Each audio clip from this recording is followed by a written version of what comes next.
I wanted to do this discussion today, this talk on. I feel weird actually sitting down, but it's kind of cozy. On something called the discovery of the Schumann resonance, which is this heartbeat of the planet, or song of the spheres as they pertain to the Earth. And it's kind of an interesting story as to how it got discovered. But we've known about magnetism for a long time. We've had compasses that have allowed us to navigate the oceans.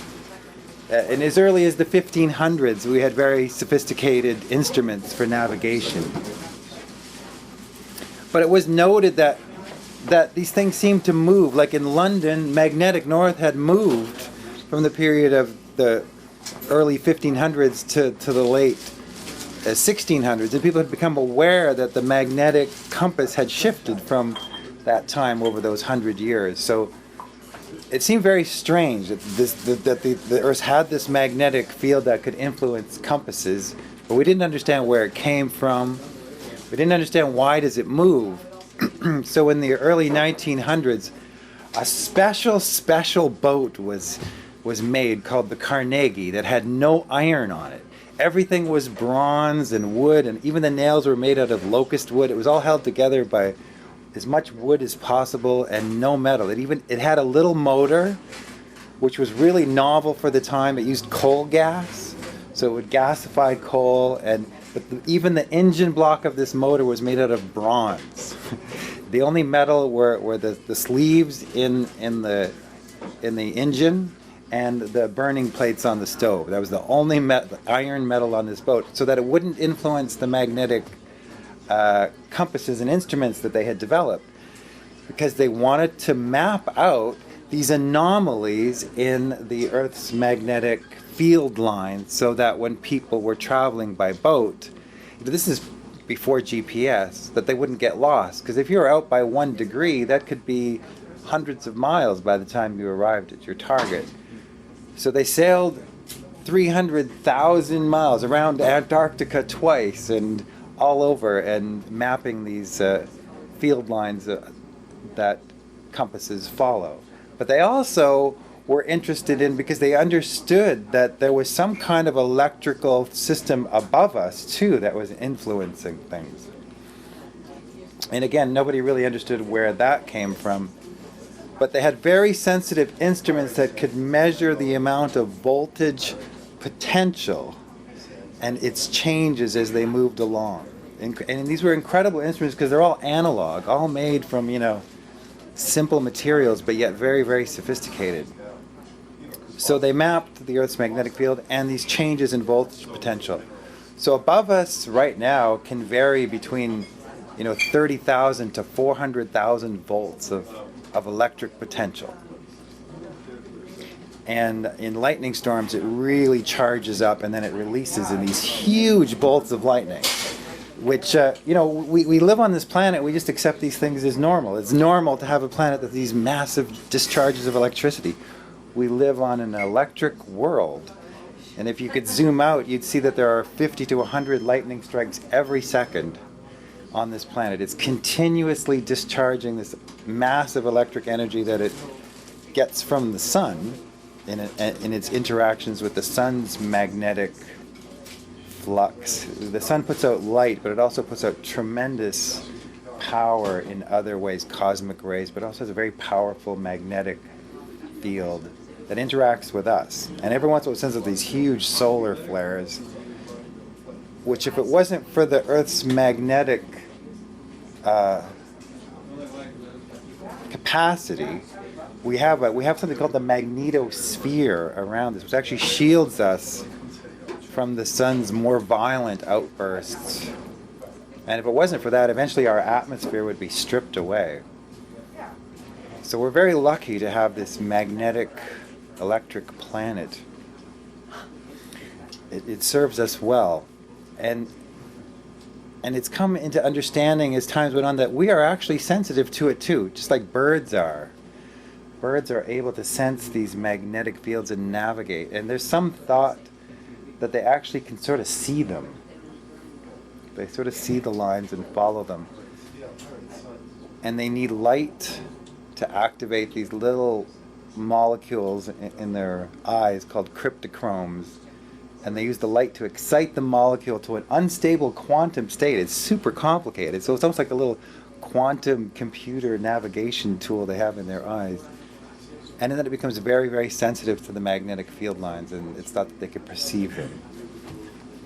I think we have the capacity to see as well.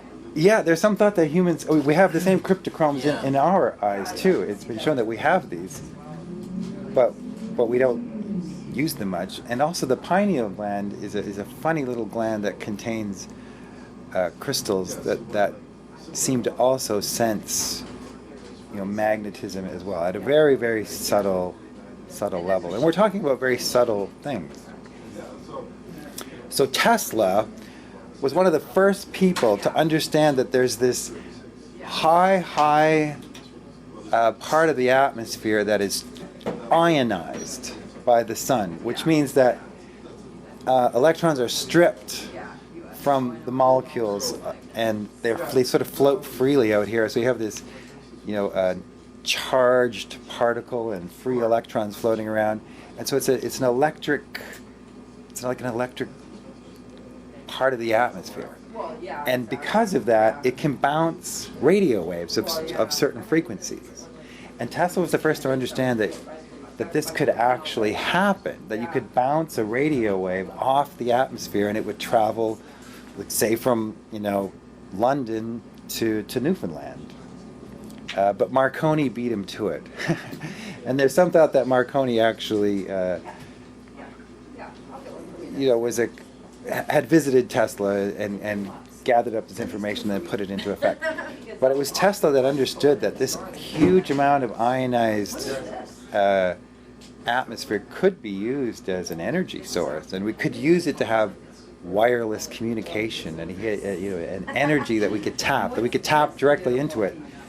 And one of the shuttle missions was to do just that. They flew up into the upper atmosphere, and then they actually launched a little satellite from the shuttle with a really long wire, basically, about a 13-mile wire attached to the shuttle. And as it flowed through this magnetic part of the very, very upper atmosphere and into the magnetosphere, they call it, it charged up so much energy that it ends up shorting it out. Like there's a huge amount of energy to be harvested. If we could figure out a way to do it practically, that kind of remains. But in the same way that, if you strike a bell, like this one,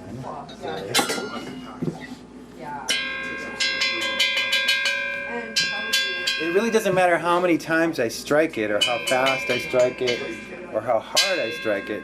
It has a certain frequency, a certain tone, and that's like the lightning. So the lightning, is the hammer that creates this frequency that then flows around the Earth. So if the Earth was a hollow sphere, it would have a resonant tone like a bell.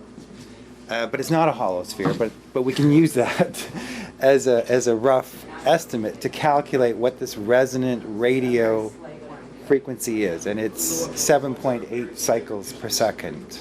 Oh, is that right? Or 7.83 to be more precise. And Winfried Schumann was the first one to sort of calculate this out. And then it was actually detected in the 1960s. So it's actually a relatively new discovery that it exists and that it's a very precise thing. It oscillates a little bit. It gets a little slower and a little faster, depending on lightning conditions, and sometimes the atmosphere itself kind of contracts and expands a little. But it's really how far this ionosphere is away from the surface of the Earth.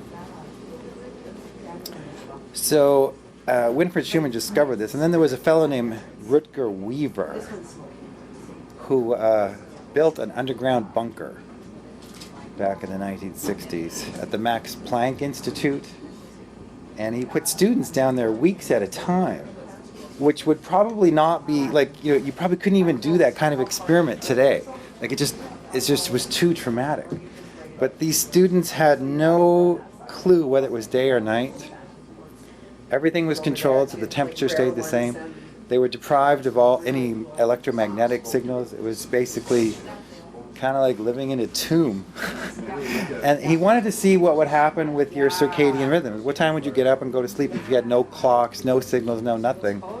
And what was interesting is that most people drifted into about a 25-hour day, like just a little longer than 24 hours, which was about this time of a lunar day, which sort of suggests that maybe we're from the moon or something. I don't know, but probably not. But it's an interesting thing. We have our natural clock, and it's not quite in sync with the Earth, or it goes out of sync. About a 25-hour. Some people got very, very long, but basically nobody stayed on target. They would be about an hour out. The personal clock would be about an hour longer than the actual Earth day if left to their own. But some people would get really extreme and start sleeping and waking in different cycles. And what Weaver found that if you reintroduced artificially this natural Earth frequency, that their circadian rhythms would start to resolve and become more rational. And not only that, they would often complain of headaches or just feeling unwell, and those things would disappear too. So the fact that we can introduce an artificial stimulus that recreates a natural one might seem a little odd at first, but when you think of like these lights, the artificial lighting for plants, they grow, and so for us as humans, there's not just light frequencies that are needed for our optimal health, but we actually need this subtle, low energy, very low frequency earth pulse or resonance to feel completely well. So there's this new emerging thought that, that's one of the reasons why in nature we have this feeling of being at ease or connected. And it could very well be because we are. And there's been research done that sort of shows we become more telepathically capable when we're in the presence of these signals, even if they're amplified. Oddly enough, University of Sudbury did research where they would put someone in a room, a dark basement room, and they would have this 8 cycle per second stimulator, earth pulse stimulator on their hemisphere of their brain, and then they would send someone else out into the community, and he would get a random location, and then that person would just stare at that location. And the person inside it, had been instructed, like you had to be trained a little to do this well, which was to not think in words, only just draw. And if you need to do a word, like put that in later, but just get all the details in first. And it's quite remarkable. Some of them were really good at picking out pretty clearly what these people were looking at. And so there's this idea that we might be connected to each other telepathically, and we could study that to some degree. That was another thing that Tesla was very curious about, because he had a premonition that his mother was very ill, and he went to see her and found out that she actually was, and he could never explain how did he know that, and yet that's a pretty common experience for people to go like, I had a dream, or I had this sensation and I felt like I had to call, and it's like there's this like, oh yeah, no, something's terrible has happened. So it seems like we have this capacity to connect. As a matter of fact, the Russians did experiments with rabbits. It's kind of terrible, but they would take a mother rabbit and she would be watched, and then they would take her offspring and they would kill them in a submarine, and they would notice that the rabbit on shore sensed the death of her offspring. They were trying to figure out a way to communicate, because when you're in the water, you can't just send a signal to the land very easily. So they thought that maybe the rabbits might be a way of signaling that something terrible had happened.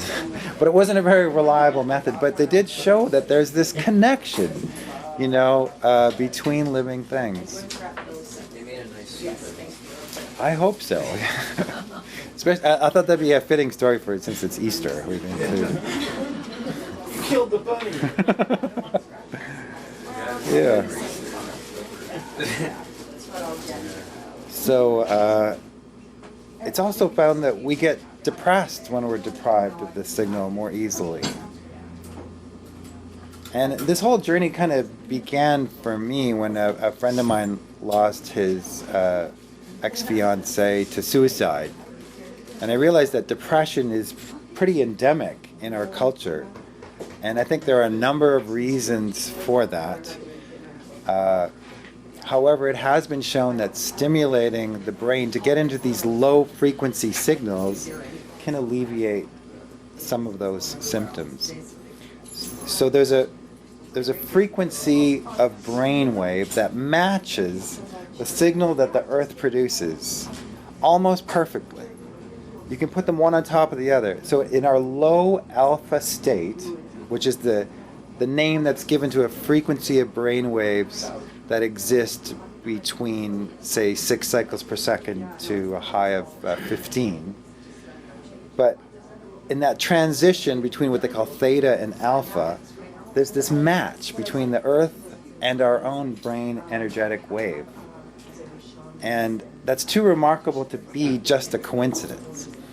So people have studied plants, and if you take the mitochondria, which is the inner cell of a pea, and you deprive it of that magnetic signal and you compare it to one that has that electromagnetic signal present, you can actually see that that cell component performs better, which kind of makes sense because all life evolved on this planet, apparently, over, billions of years. And it makes sense that life would tap into energy to enhance its capacity to thrive. So even though this is a very subtle energy source, plants seem to have figured out a way to use it to enhance their cell repair chemical processes. And this Rutger Weaver also noted that there were changes in human function at a cellular level in the presence of this magnetic field. But beyond that, it's only in the very modern time, the last decade or two, where we've been able to image the brain with such precision in real time. We have brain imaging of people during orgasm. We have brain imaging of people while meditating.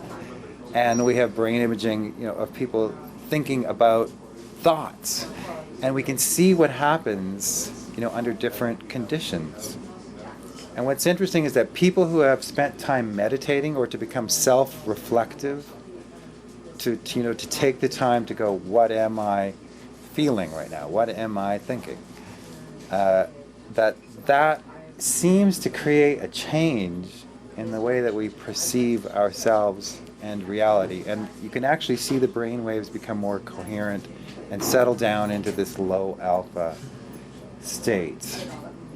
And it is something that you get better at as you practice.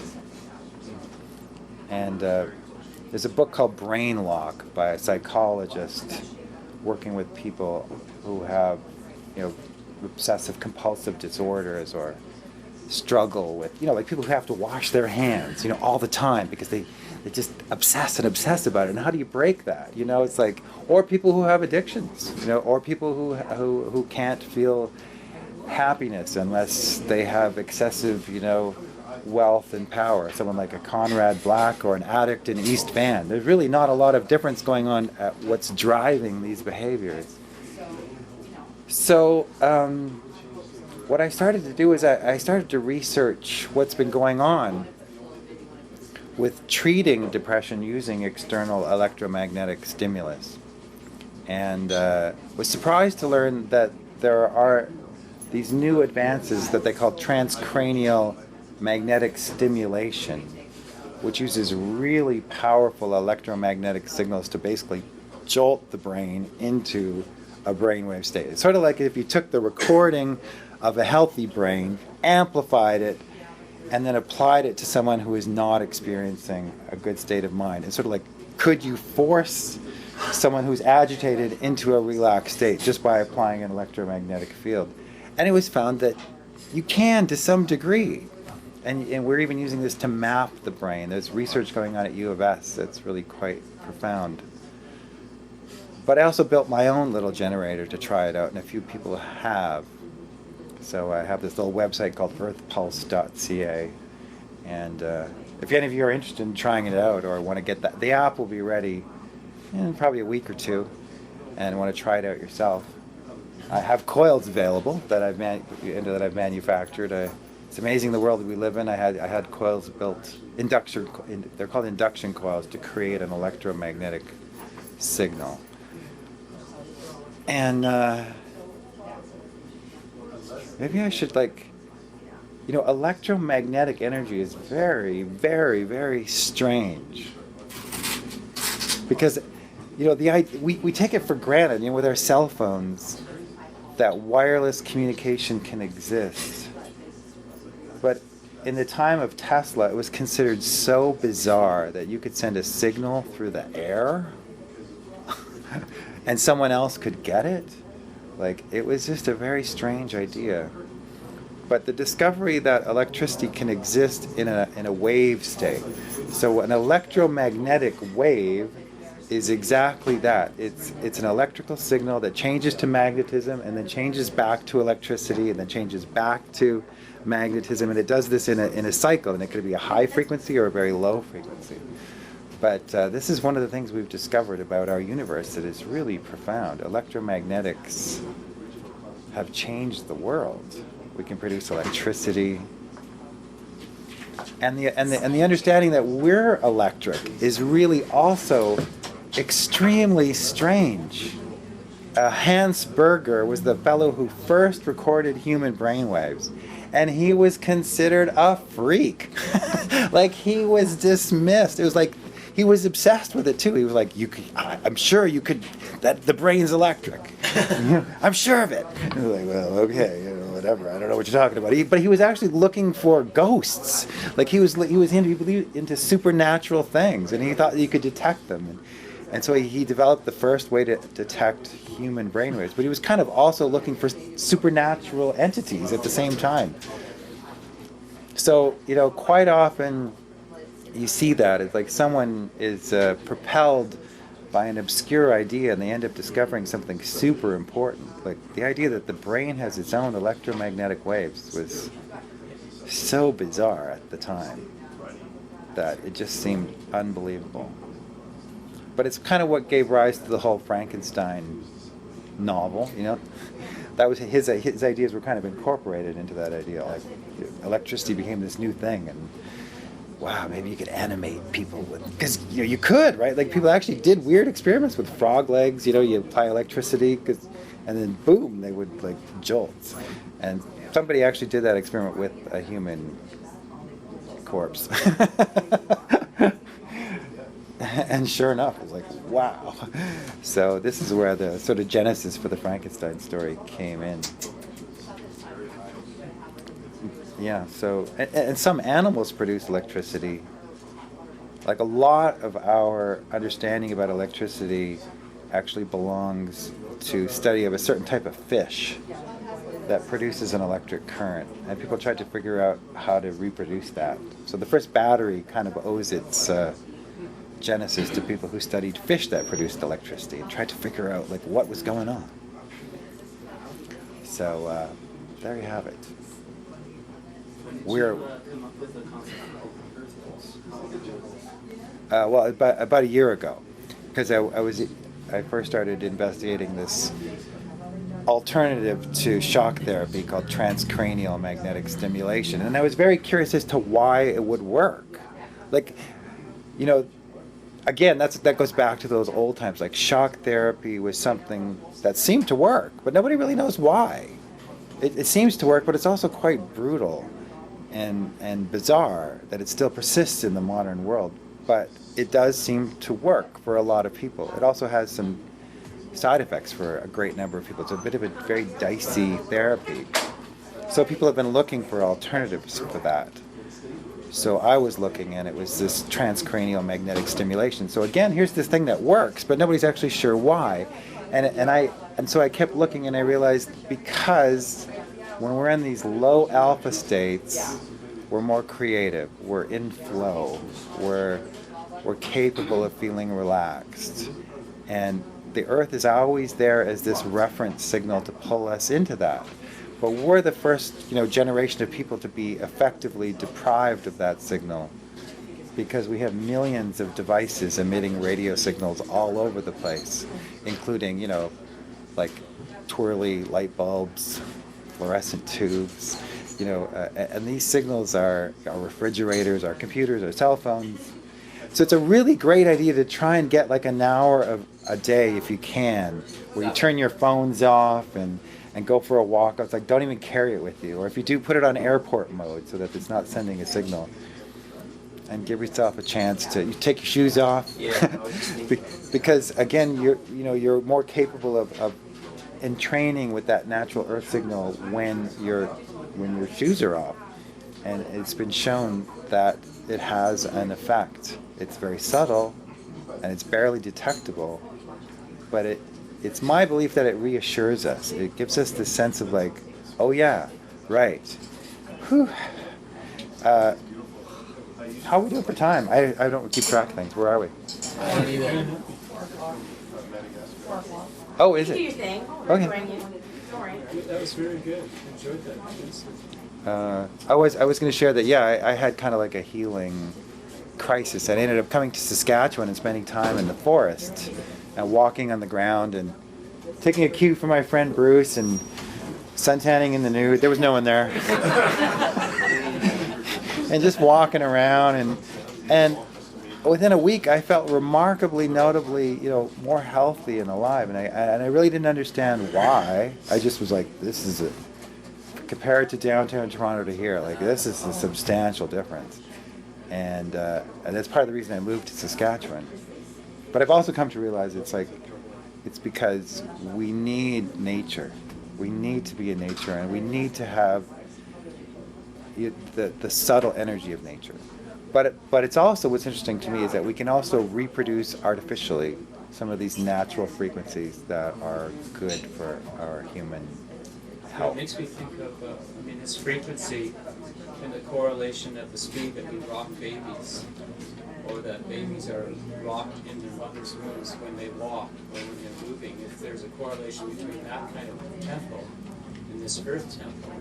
Oh, So I remember when my kids were young and I would rock them, I think, wow, they really like a tempo. They don't want to be like this. They must love. Yeah, now that you say that. Do you know that feeling when you get Yeah. into it? You sort of have to get into. Yeah, it's like, wow, they really do like speed. Well, there's- not like. There's actually two there's this earth pulse signal which is 8 cycles per second approximately, but there's a slower one that's 2 cycles per second that's caused by the geomagnetic of the earth itself, its molten core. We don't really understand it, but we can measure it.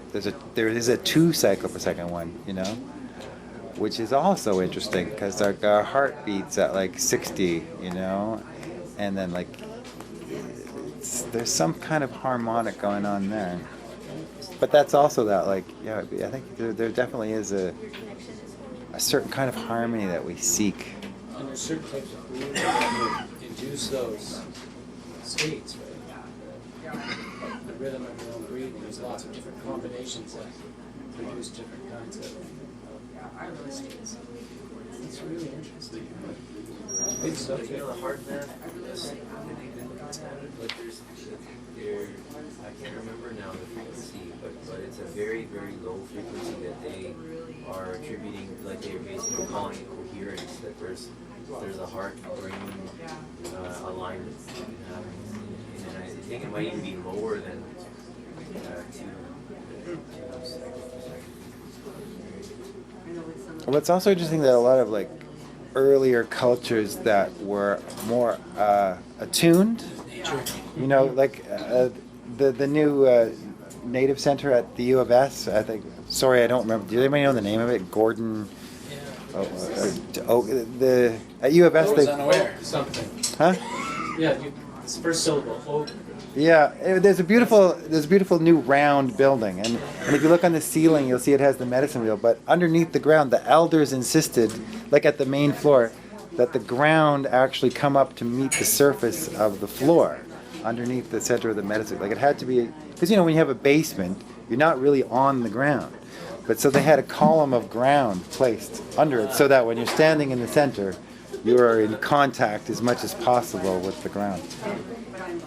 So it suggests that we need to sit on the ground. We're as close to it as possible. Yeah, you're talking ancient cultures. Dr. Painter did research with circle walking and strapping people with brainwave packs. And within 1 to 3 minutes, people who were ADHD, they went right down to alpha. And who's this Dr. Painter? Is that P-A-Y? Or No, P-A? like Painter. Oh, Painter. Yeah, Shifu Orchard, Dr. Cool. Yancey's teacher. Is Shifu. Wow. Yeah. One thing that's kind of in relationship to everything you said, so the grounding, like there's been a really amazing, like you were saying, like very clearly provable that as soon as someone is grounded, which means basically like your skin is touching the skin of the earth or something that's conductive. So concrete is conducting bioelectric energy. So if you're walking on concrete with bare feet, you'll be grounded. If you're walking on asphalt, you won't necessarily be grounded because there's a lot of rubber in there, which is an insulator, right? And a lot of shoes have rubber soles. A lot of car tires, a lot of buildings are built so we're not grounded, right? So a lot of people, when they go on vacation and they go into salt water, which is a really good conductor, just like there is in Manitou, Right. So then all of a sudden, they feel better and relaxed and everything. That makes sense. But Dr. Jack Cruz, he was a neurosurgeon. Jack. Who Kruse, pretty mind blowing. You probably like him because he gets really detailed into the science. But he was a neurosurgeon who was overweight and then he got a knee injury, and as a result of healing himself, he got involved with quantum physics and whatnot. But after years and years of all this experience and study, he whittled it all down to this Mother Earth, Father Sky idea. So that basically the bioelectric, the electromagnetic nourishment that we get from being grounded through skin-to-skin contact with the earth is equal to the importance of getting this fresh, like he says before 11 in the morning. If you can get some direct sunlight through your eye, that's like the father energy and the mother energy coming from the ground. And so he says every day you can get a little bit of each. That it's like you're tuning into the exact like formula of health for that day or whatever. I thought that was pretty cool because you get the kind of above and below factor going on. But I think you'll enjoy his work. I'll look it up. Dr. Cruz. Great. Yeah. But if I could add to that, Yes, of course. But hold on to that thought. Because that reminds me that, like, in the study of like the Carnegie vessel to like map out changes in the voltage potential of the atmosphere, they discovered that, of course, it's like since the sun drives this thing, there's that moment where the sun clears the horizon, but it hasn't yet illuminated your eyes or anything. But the sun begins to charge up the atmosphere like about an hour or two before sunrise. And a lot of, mystic, meditative practices say you really do need to get up at sunrise or a little earlier. Because that's when this potential just kind of comes flooding in. When you can... I think there's a similar idea maybe with like eating fresh food or like the plant the part of the plant that is like, just at the potential, the newest growth or... Seems possible. And what else did you have? They've had Carillion photography of food when it's absolutely fresh right from the vine, and then like half hour later there's like hundreds of percent lower, and then when you cook something it even goes farther down, so there's a huge... But the other thing that Jack Cruz was talking about was blue light. So pretty much every computer screen and cell phone and every artificial form of light is usually in a blue spectrum, which naturally occurs from the light of the sun in the morning and midday. But as it goes to the evening, it gets into a more of a red spectrum. So then there's this whole thing he's talking about. You can get blue light protection for glasses, which... So then after, especially when it gets dark and if you're in a place with a lot of artificial light or you're looking at a computer screen a lot, it'll block out the blue light to basically allow a greater chance for your body to sort of synergize with natural circadian rhythms as stimulated by the quality of light because that's another thing that came out of a lot of Weaver's study too, and others, is that light actually penetrates and stimulates the pineal gland, which produces melatonin, which regulates circadian rhythm. Melatonin rises and falls. I mean, if you've heard of like people who take melatonin to get sleepy. As melatonin increases, it's the body's hormone signal to get ready for bed. But blue light will change that because it will penetrate the pineal gland and suppress melatonin. But not only light, and this is one of those other, but also electromagnetic energy will suppress melatonin production in a similar way that light does. So sleeping next to your phone or to a transformer or any kind of electric device that's emitting a signal will suppress melatonin and give you trouble to get to sleep, even without never mind the screen light. So you add these things together, and this is a huge stress for humans. This is another one of those things we don't even realize what's going on. Insomnia is so common. And can't sleep, but your laptop is on, your phone is right by your head. Yeah, and I'm guilty of that too. I mean, even being aware of that. The cords even give off a big amount of energy. So you're reminding me because sometimes I leave that near where I rest. So I gotta be more mindful. The point that you were making about the electromagnetic waves and the light, well, they're actually the same thing. Different frequencies. Right. Yeah. Well, and that's just the electromagnetic spectrum. There's It's all like. light. Like we see a certain spectrum. Red is a lower frequency, and then as we move into blue, it's a higher frequency. And this energy is getting more intense, increasing. And then beyond blue is ultraviolet, which some people can see better than others. But then beyond that, we can't see it anywhere. But as this energy gets smaller and smaller and smaller, it gets into like X-rays and microwaves, and these kind of very high frequency types of energy. And at the other end, these frequencies get very, very, very big. So you And- brought up that because of the birds, right? Like dragonflies and birds have a better ability to see an ultraviolet spectrum. They don't see red nearly as much, but they see ultraviolet. Bees as well. So like there's colors on plants that we don't see, but the nature and animals often have abilities to see these colors that we don't. But you can train yourself to do.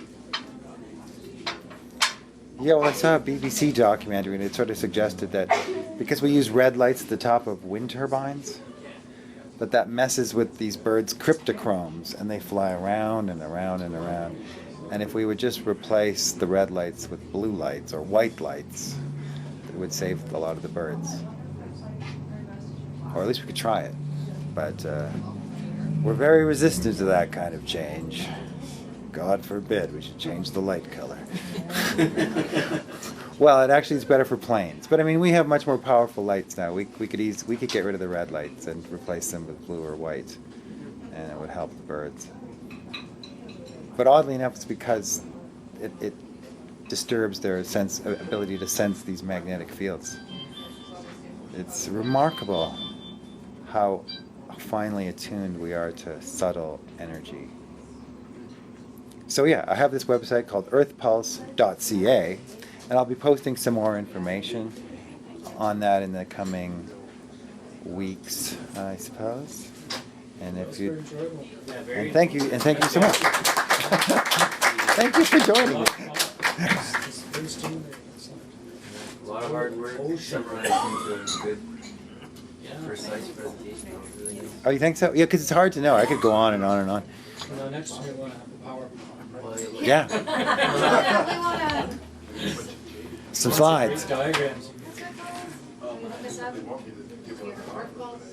Sample. Oh yeah. Yeah, and if you're interested, I can sell you these little coils that you plug into your iPhone, and I'll have the app available, and you can I just wear them sometimes, or use them to directly stimulate parts of my brain. And how have you been finding it so far? Well, what I have found is it's a very weak signal, so it's not going to drag you into alpha against, if you're agitated, you're going to stay agitated. But if you close your eyes and count down from 5, it's like, because that's been another thing that's shown, like, it's almost impossible for the untrained mind to go into alpha without closing their eyes first. Practiced meditators can, But that takes time to so when they talk about meditating with eyes open, I sometimes think that's exactly what they're doing. More advanced meditation techniques mean you can go into alpha with eyes open. But generally, yeah. So what I have found is that it just pulls me into that meditative state quicker. But I also have felt what I've described as an artifact of connection, like this feeling of being connected. And I don't know if it's really real or just something that it's felt. But the point, does it matter? I don't know. They seem to be happy. Harmony. Like there was another experiment where they were sending, when they were first sending people up to space, they were having a lot of health problems, and then they introduced the Schumann resonance, and boom, they were stable and even stayed in space for a longer time, right? Because they felt, it's like a harmonic resonance, right? It's like being in harmony with your mother, you know, like Yeah, to take her with you. pretty basic, you know, like Right. or stay connected, you know. Yeah. Well, they found that oysters will open and close their shells. There's a really interesting book called Supernature, and he did really strange experiments, or like followed strange experiments. And there was one where they took oysters from California and then moved them to Denver, Colorado, in a black box sealed in so they couldn't detect anything. And what was interesting is like the oysters would sort of go out of phase, but then they would start opening and closing their shells. And when they walked at the time, it was like if there was a tide in Denver, Colorado, the oysters were matching. It was like, how does this happen? How does something, there's no brain here. You're like, this is a very simple organism. How does it synchronize? Like, how does it do this calculation and resynchronize? So they thought, is it the moon? Is it changes in magnetic fields? And again, that research was kind of dismissed because there was no plausible explanation. But now with this like understanding of Schumann resonance, it's like as if that's the backup clock. We have more than one clock signal besides the sun. We have this other little, just like a computer has this continual clock, like the clock speed of your computer, and there needs to be a coherence of activity. Since you're bringing up the oysters, the others, so this guy Jack Cruz, he has a sort of a progression of the three most important elements of our health. Thank you, Everett. Thank you. Thanks so much, Everett. Thanks, Dan. So what he was saying is in progression, the three most important elements of our health. Saying number one is the quality of light. So this idea of light, right? But number two, he's saying is water, the good quality water, right? And then three, he's saying, which is interesting, so he's bringing up the oysters with this awareness, and also that other fish. So he's saying omega-3 fatty acid is a really, really essential aspect of how we receive, hold, and re-express this energy. So he's basically saying that omega-3 fatty acid and water is like a battery for electromagnetic energy, which we receive, hold, and re-express. Okay, seeing as how it's Easter, I got to bring this one little thing up Go for it. because it's like, so some people for example, flax oil contains a type of oil that we can convert Yeah. to DHA or Yes. deoxyhexonic acid or whatever that is, and yeah, so it goes from AHA to DHA. There's three: AHA, DHA, and EPA. So DHA you get from fish, and it can also be produced by AHA, but you need a lot of AHA. Right, but here's the thing. This is the funny part. So some people can convert that. Okay. Some people can't. Like some people just don't have the capacity. But about 10% of the population does it fairly efficiently, they found, of the study groups. So, but what's interesting is that women do it better than men, which actually makes sense because if you have to give birth to a child, right, they need that compound. But so that whole idea that, sometimes women are a little smarter than men might have some truth to it. With humor and humility. All right, well, I better stop now while I'm ahead. Yeah, thanks again.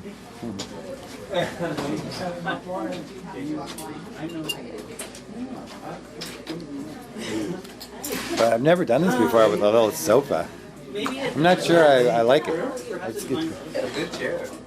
maybe You look good in it. maybe 2011. Does it make you feel safer? I like your whole outfit and the hair is perfect. Oh, right. Yeah. You're like matching. Nice shades, dude. Nice shades. All right. And now I even have a record.